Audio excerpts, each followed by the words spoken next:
Hey, everybody, welcome to this month's LinkedIn Live broadcast. I am Eric Rubenstein, Senior Director of Litigation, Fraud, Waste, Abuse here at Advise Health. And I want to thank everybody for tuning into this month's LinkedIn Live broadcast. As always, we try to bring really good content with great and interesting people, and this month is no exception. This month, I've got Kelly Anderson, who's here. Kelly, thanks so much for joining. For those that know Kelly, she is the director over at CareSource, which is a primarily Medicaid payer in a number of states, and she runs the payment integrity group over there.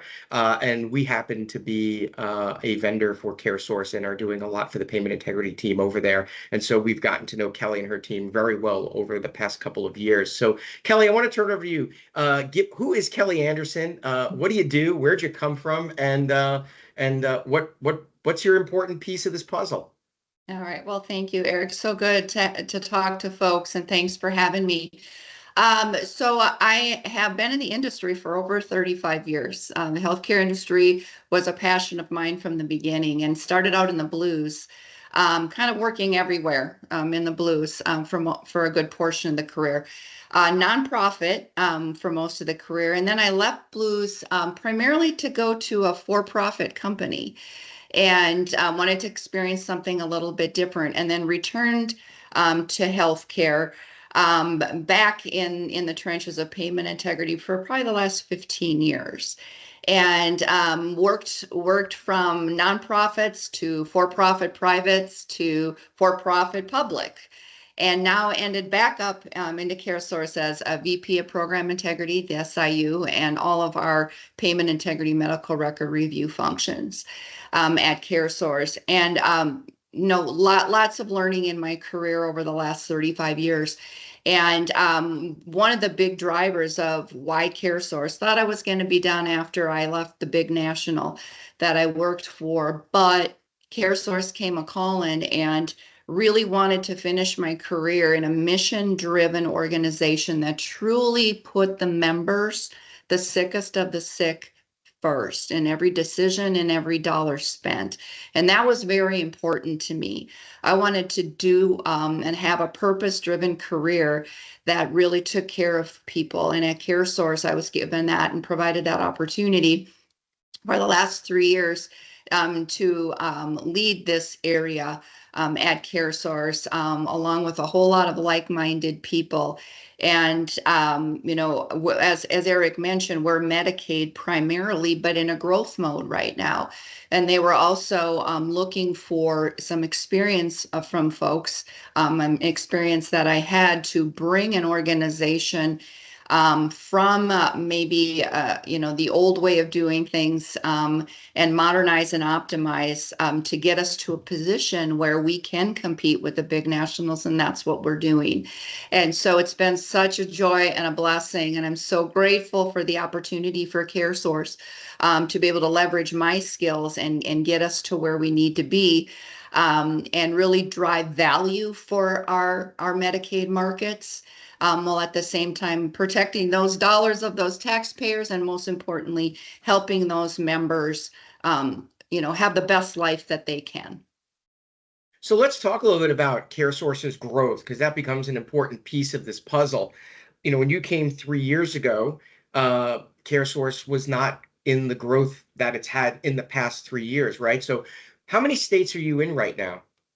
Right now, we're in 9 states, and we're being very aggressive in competing in a lot of the RFPs, because coming out of COVID, nothing was happening, and now there's RFPs everywhere. Right. So I was not alone, in a hire. CareSource has had lots of executive level positions like mine over the past 3 years and few years before I got there, preparing us for that change in direction. Even though we're nonprofit, we're one of the smallest nonprofits that are actually growing and growing favorably, both in lives and financials. And so, very, very great time to join an organization, because a lot of us did come from the big nationals, and we're being able to really, move mountains here to change the landscape of making us competitive and winning that business.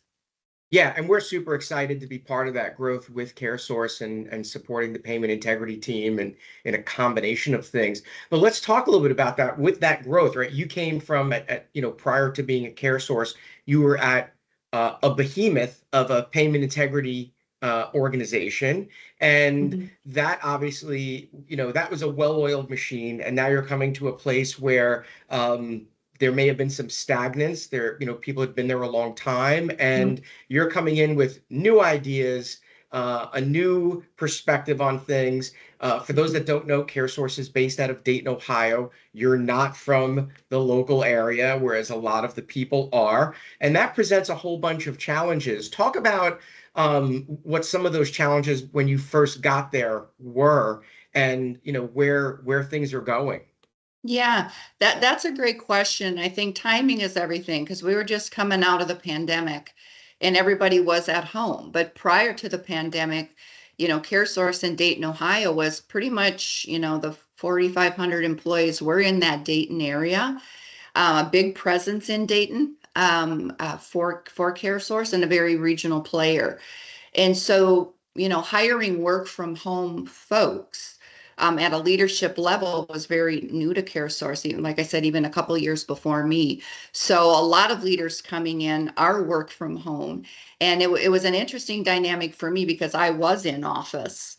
Most of my career didn't really want to work from home. I liked kind of being in office, but working, out of, Colorado, where I live now, um, was new to folks. But at the time, now most of my team going from 2,500 to 40 people, and most of them hybrids working still from home after COVID.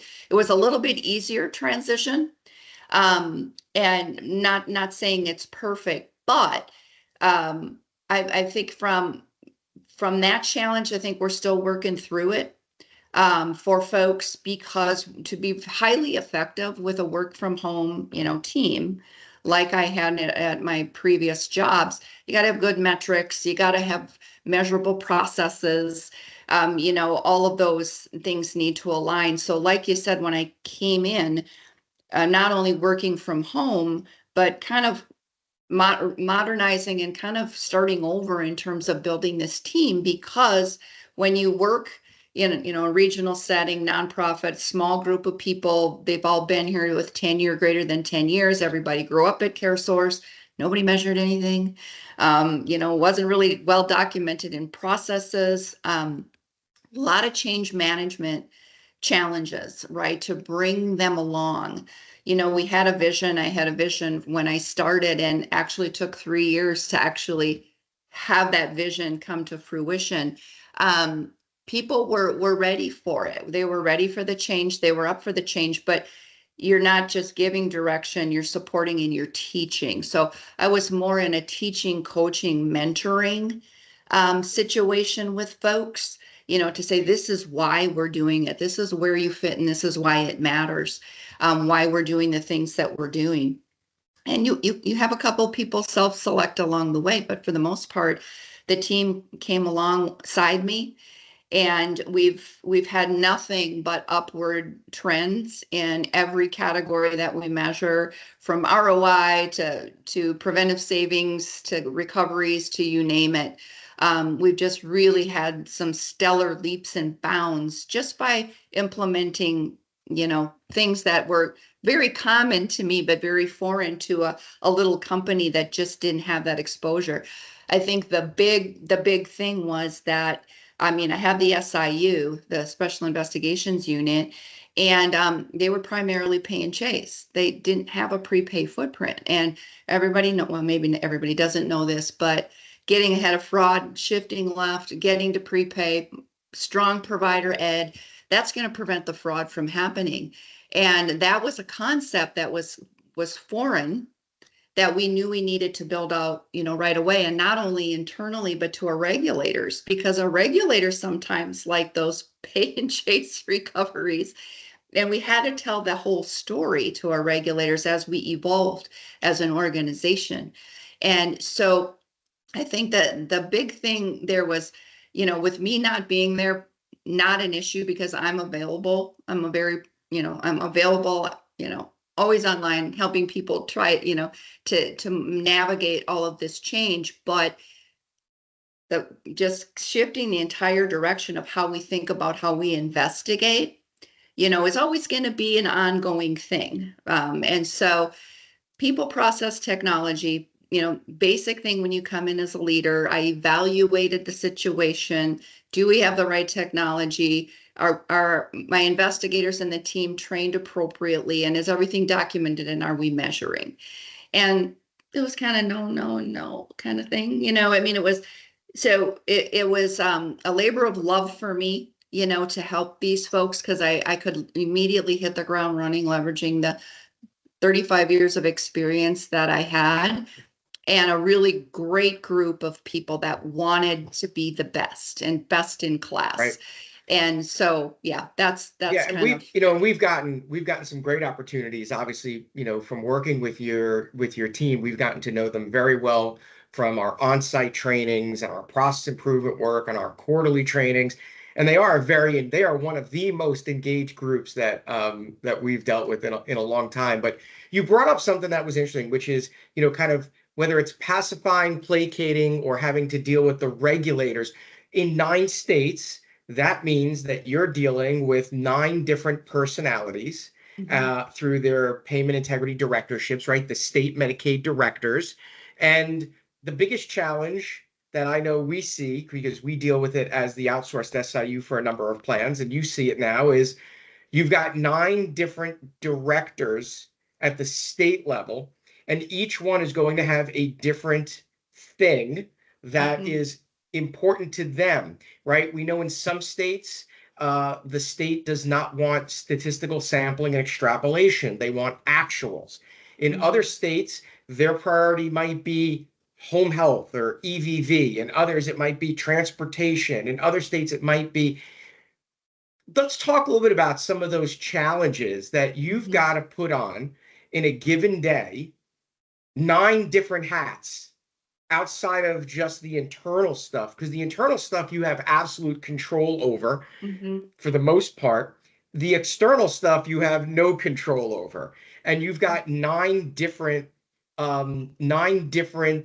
bosses, so to speak, right? Whereas if you're in the payment integrity group for a particular organization that may only be regional or maybe geographically to one state, like some of the Blues, for example, right? They're just for that state.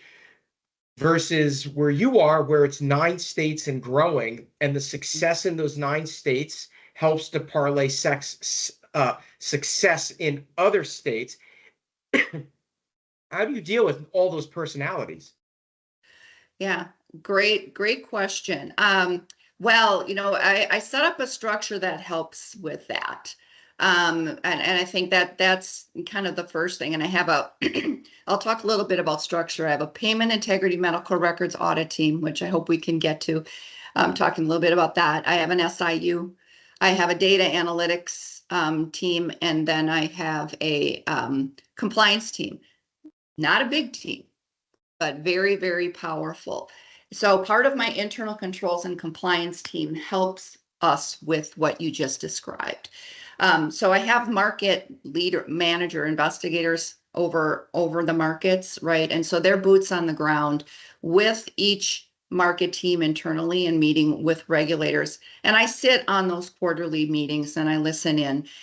I think that it's different at CareSource, and I want to talk about this challenge a little bit. I mean, a big national has its own challenges, but it's one giant big challenge in lanes with guardrails.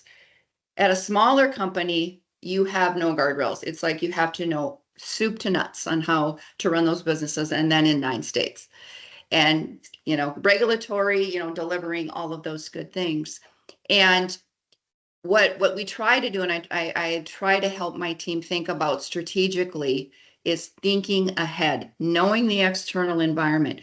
CMS is auditing everybody like crazy. What is CMS caring about? Because that's what our regulators are going to care about. So what is OIG looking at? Those plans. I try to have my compliance, pillar always be looking at those things externally, because that 9 times out of 10 is translating to the cares of our regulators.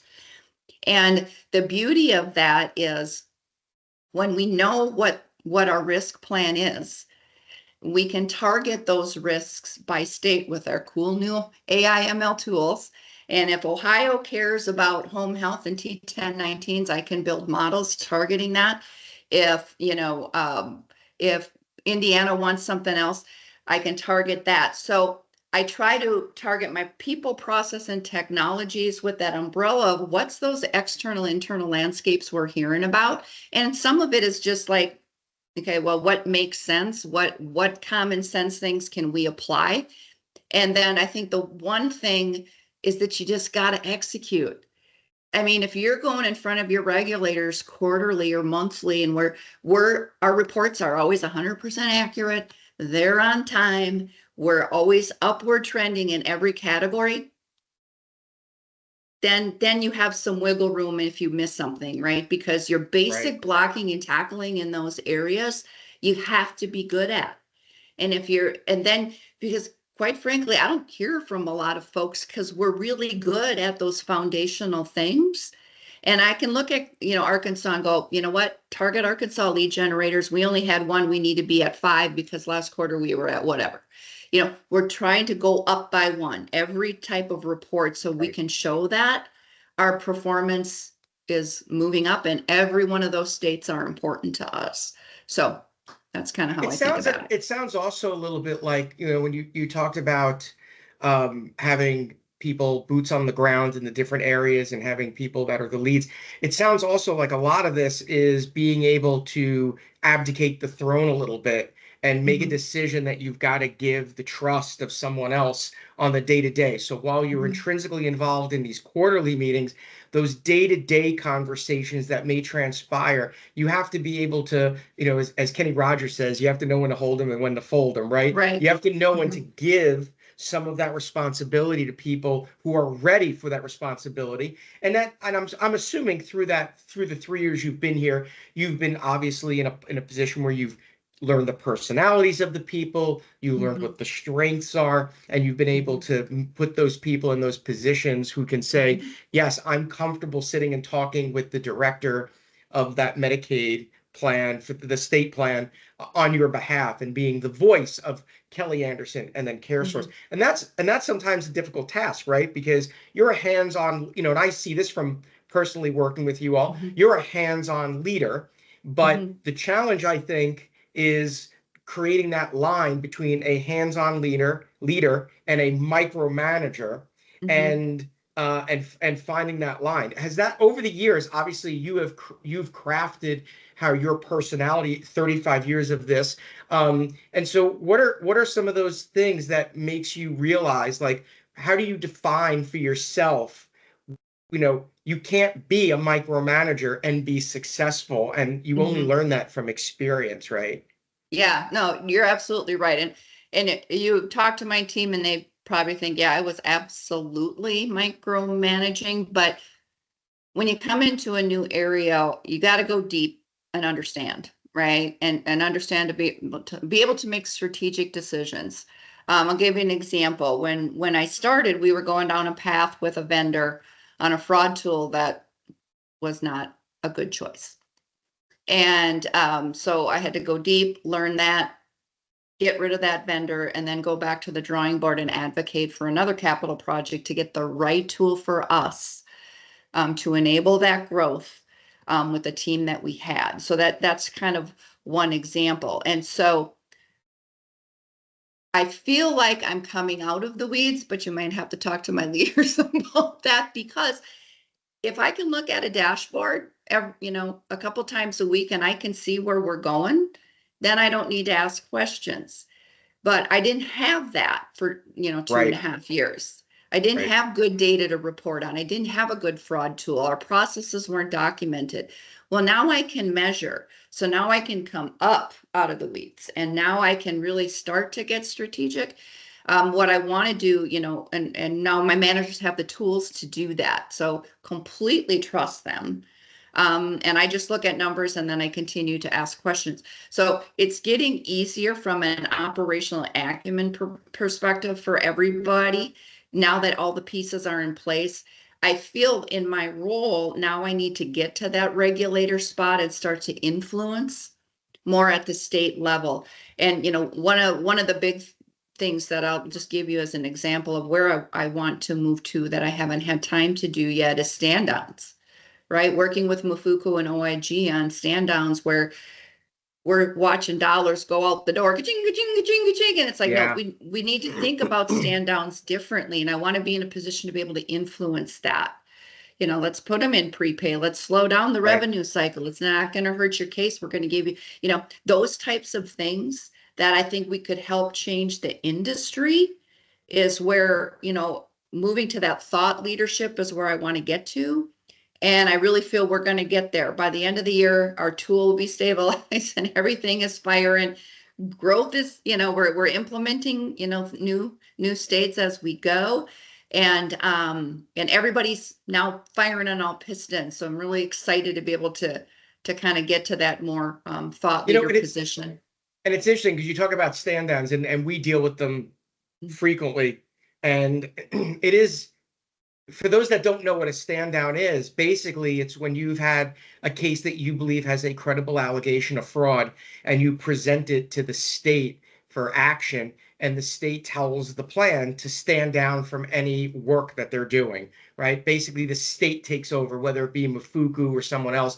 When I was at the OIG, we would get our referrals from the UPIC, and if we accepted the case, we would basically tell the UPIC stand down, don't do anything.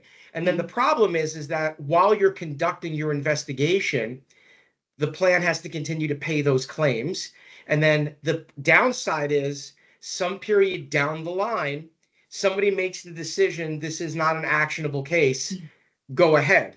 And then it comes back to you sometimes a year, 2 years, 3 years later, and dollars have been out the door and you haven't done any work on the case in 3 years. And now you're in this position with having to deal with a potential overpayment recovery that's not timely.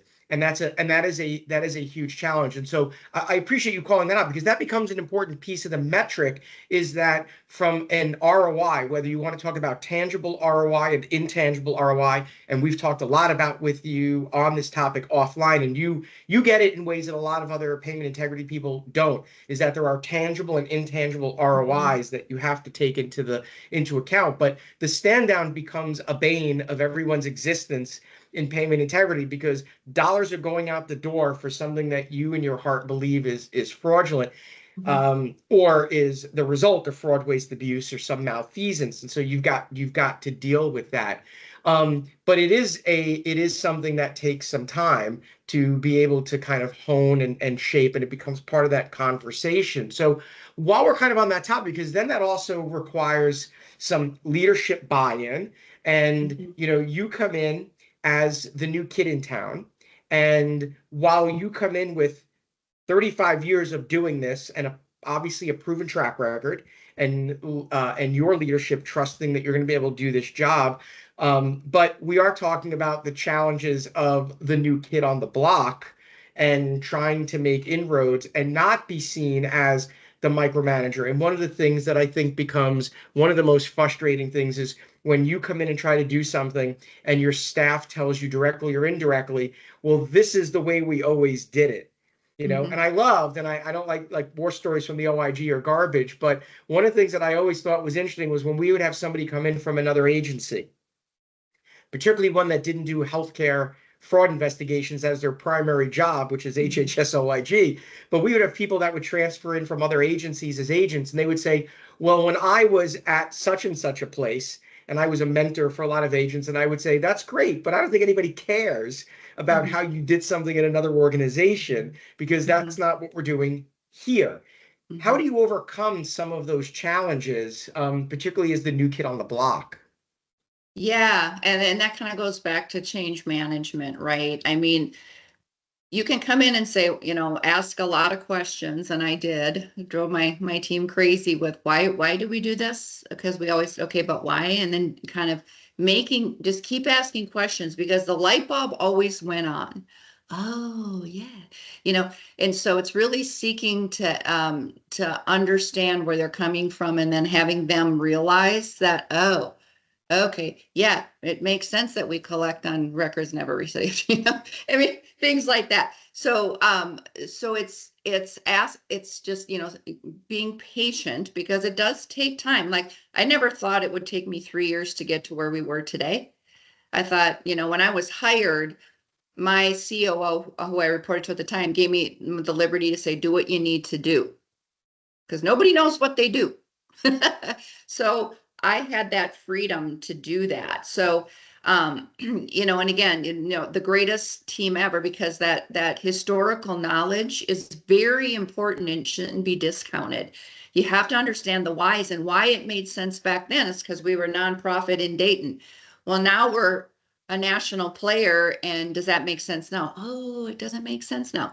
So you know, it's just one of those things that everybody's eventually on the right seat on the bus. It just takes time, and you have to have patience, you know, Right. to keep repeating. And then I think that the big aha, you know, for the team, for my team, was that, you know, when we got our new tool and we went live in January, and we have processes now, and we're setting up a lockbox, and we have all these things that everybody listening probably already had. It's like, oh my gosh, they said, think of what we're going to be able to do now if we can just focus on lead generation, investigations, provider ad, and go time. It's like, exactly, it's going to get fun. Right. And we're going to start to hit that fun. Well, it's interesting when you talk about some of these things and you say these are probably things that a lot of plans already have. I will tell you that I think that the segment of payment integrity that is probably more in line with some of the trials and tribulations of CareSource are similarly situated, small to medium regional plans.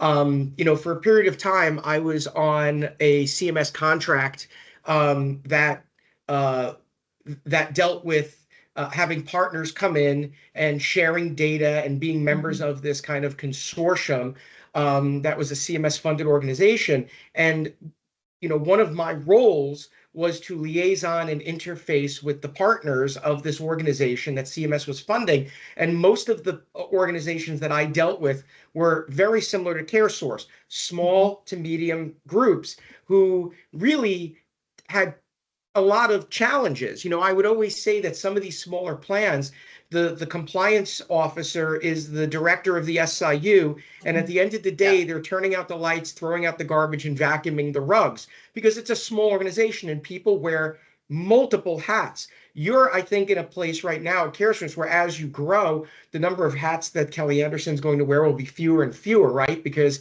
hopefully as that growth comes, you have to be able to bifurcate things and delegate. Mhm.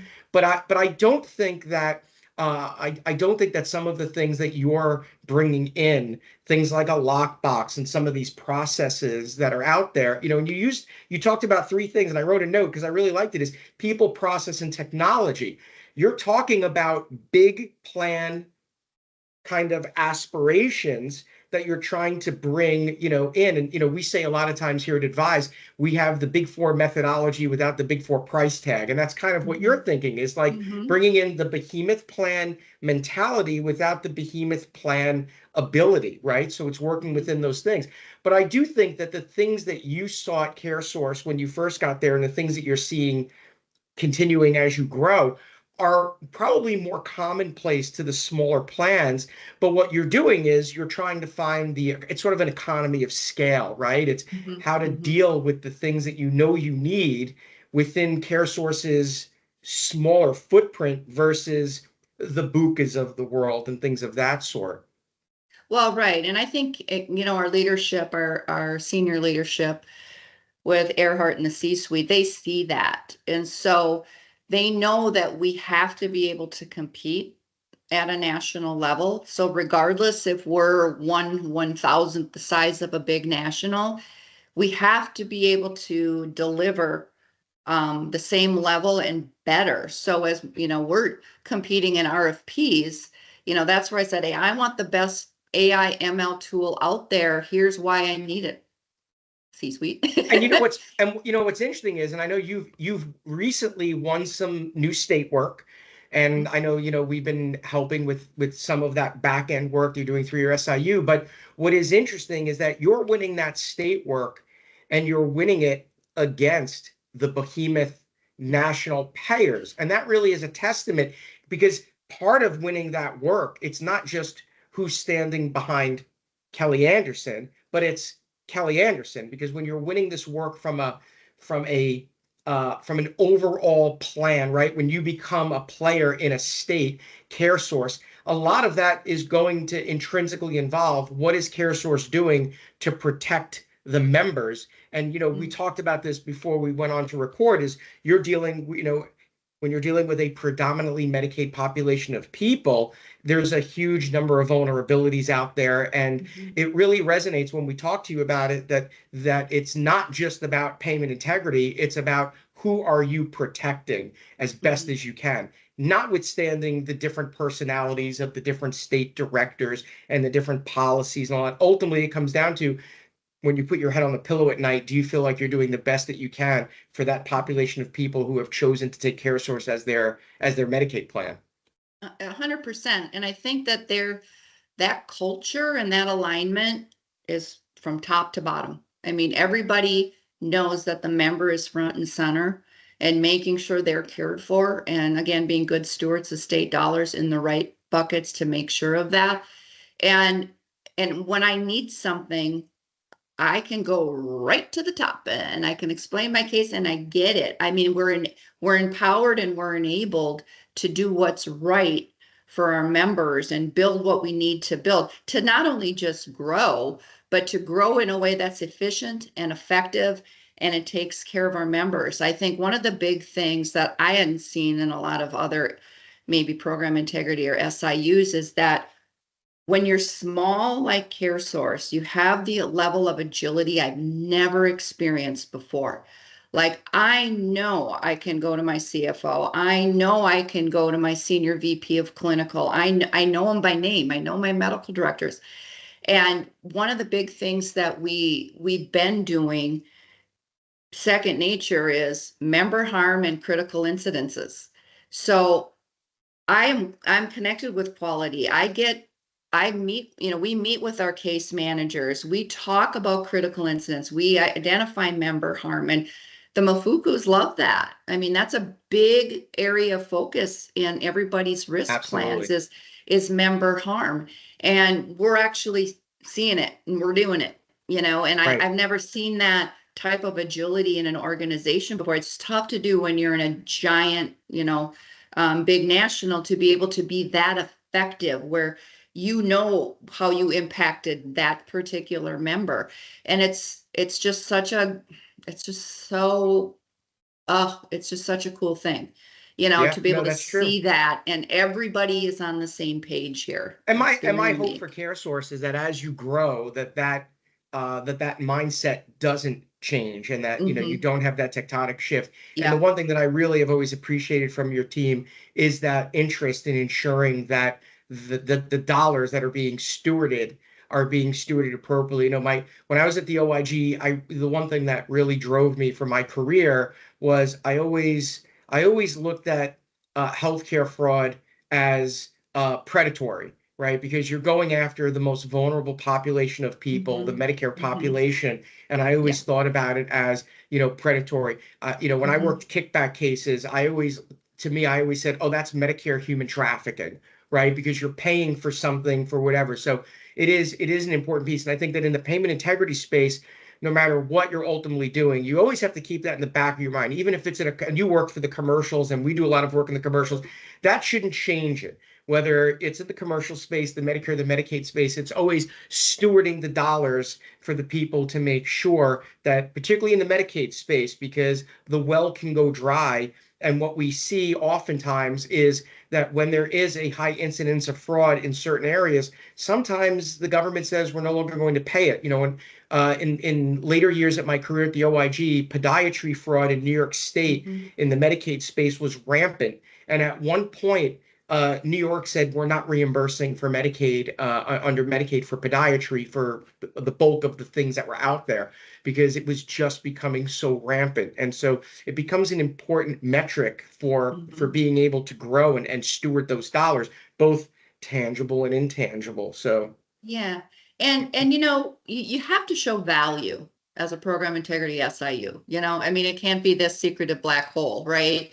And I think there's a lot of good 100%. metrics that you can use to tell your story and get that in front of your executives and get it in front of the board. I go to the board Right, once a year, to report on risk, and they're very interested, in how you're doing, and those metrics really help. And right, I'll just speak to kind of ROI. When I started, we had an ROI of 1 to 3, and basic calculation of ROI, what value you're driving divided by my budget. Well, we're at 111, and no one thought we could hit that. And I think that's even a little bit higher than NHCAA last survey. We'll see what comes out next. But a lot of that is just focusing on, again, that shifting left to medical record review and prepay and provider ed. And we right, insourced all of that. We right. built the teams, Well, and the growth and is as and crazy. as and as you know, every plan, and this is where, I think there's probably some debate or discussion with some of the NHCAA studies, and we've had spirited conversations about Yeah, that, is the fact that because every plan's calculation of hmm, ROI is a little different, how do you, because there is no kind of national standard. there One isn't. payer might say this is how we calculate ROI, another may say it a different way. And I think at the end of the day, it doesn't matter how you calculate it because every plan's operational needs are a little different. And so it's really a matter of when you're calculating ROI, it's that you've got a foundational That's basis right. for That's that and right. it's articulable and it's, and we you kind of get Measurable. to it. Right. Yeah. It's measurable in a way that you can repeat if you need to. So Yeah. yeah, it's an important piece of that puzzle. So we're kind of running out of time. We want to give people a little bit of time to finish their sandwiches and lunch and get their afternoon coffee in. But so in the last few minutes, I want to touch on and give you the final word on this. As someone in this industry for a long time, and really as a woman leader, and I try to bring these in a lot of conversations. Advise is a woman-owned small business, and we have that SBA certification, and we're part of the Women's National Business Enterprise. And so, obviously, our CEO Jean Marie is very keen to women in business, and we see it a lot. We see that oftentimes leadership is not have that great diversity that oftentimes needs to be there. What's the piece of advice to close on, as someone who's been in this industry, as a leader, as a thought leader, as a overall leader in the industry? What are some of the kind of bullet point things? If I'm on an elevator with you and I'm trying to sell Kelly Anderson, you're trying to sell me. What are the kind of the go-to skills that a leader in payment integrity needs to have or develop? Um, Great question. So I would say always trust your gut, especially as a woman, your gut's always right. If you think something's up, something's probably up. But I'm not easily intimidated, right? I try to center myself on what's the mission of the organization, what's my mission of being a good leader, and what are those competencies that I need to be an authentic self, drive results, all of those things, and not get too distracted by the noise around me. Because if you're performing, you're going to get recognized, right? And I think that there's some challenges, to your point, in a male dominated industry at times. That is certainly not the case at CareSource. They're very much diversity minded, and they're looking for top talent. But it's I've just always worked really, really hard, right? And advocated for my team and advocated for the department. And I will, and don't get shut down. I mean, it's just like, if you have an idea and you need it, you just got to keep going at it until it gets done. And I'm a gnat. I will go, go, go until I know Right. what I can get. But then it follows with execution and delivery. And that's that reputational thing, that if you can deliver, you know, then that's Right. that's the big thing. So I will say one of the things that I have noticed about you is, well, first of all, you're persistent, Mhm. if, to say the least. You are persistent in what you think is the right way to go about doing things. And the other thing is, and I think this is indicative of anybody who's in one of these leadership positions, is you're not a shrinking violet. You stand up for what you believe to be important for your team and for the department. And I think that oftentimes what happens in payment integrity is that many of the people in senior leadership who are not in payment integrity don't fully understand the important Mhm. value of payment integrity. Yep. I think when a payer pays money, that money's out the door. They don't expect to get it back. It's almost like Mhm. when payment integrity, when you get those checks in the lockbox, it's almost like Christmas, right? Because to some extent, the money has gone out the door and there's never really always the feeling that you're going to get it back. And so standing up for the role and responsibility of payment integrity in the space, which gets back to stewarding those dollars, right? I would always Mhm. say when I was at the OIG, if somebody stole a dollar from the Medicare program or Medicaid program, I wanted two back. If I had to Mhm. go in your pocket to take it, I wanted that money back. And I think, Mhm. you have that very same approach, right? With things like setting up prepayment and strengthening the payment integrity team and prepay and all of the things that go apart from there. And so you're bringing that big mentality with you to the small plan, and I think it's working. I think we see it. Mhm. We know from Yep. your team that they're embracing a lot of what's going on because you've done the things, right? People, process, and technology. I'm going to remember that because it's a great way to think about it. Is, do you have the right people in place? Do you have the processes in place for those people to operate? And is the technology there to support the process and the people? You can't, it's like three-legged stool, very hard to Mhm. balance if one of those three legs isn't doing its job. But when all three pieces of that stool are doing its job, Yep. it works well. So it's Right. it's great. This has been a great conversation, Kelly. You're a great leader in this space. We've gotten to know you and your team well over the 3 years that you've been there and that we've been involved with you for the past couple of years at least. It's been a great ride for us. We look forward to what's going to come. We really are looking forward to seeing how you all and how CareSource continues to win business based upon sort of that business mentality that's there. CareSource they did a service by bringing you and some of your key people on. It's been phenomenal. So I look forward to keeping these conversations going with you offline, and we'll probably set another one of these up to check in with you maybe a year from now and see Awesome. if some of this conversation where it's evolved, because it's only going right. It's only going to evolve. Exactly. Well, thank you so much, Eric. Thanks, everyone. Have a great rest of the day.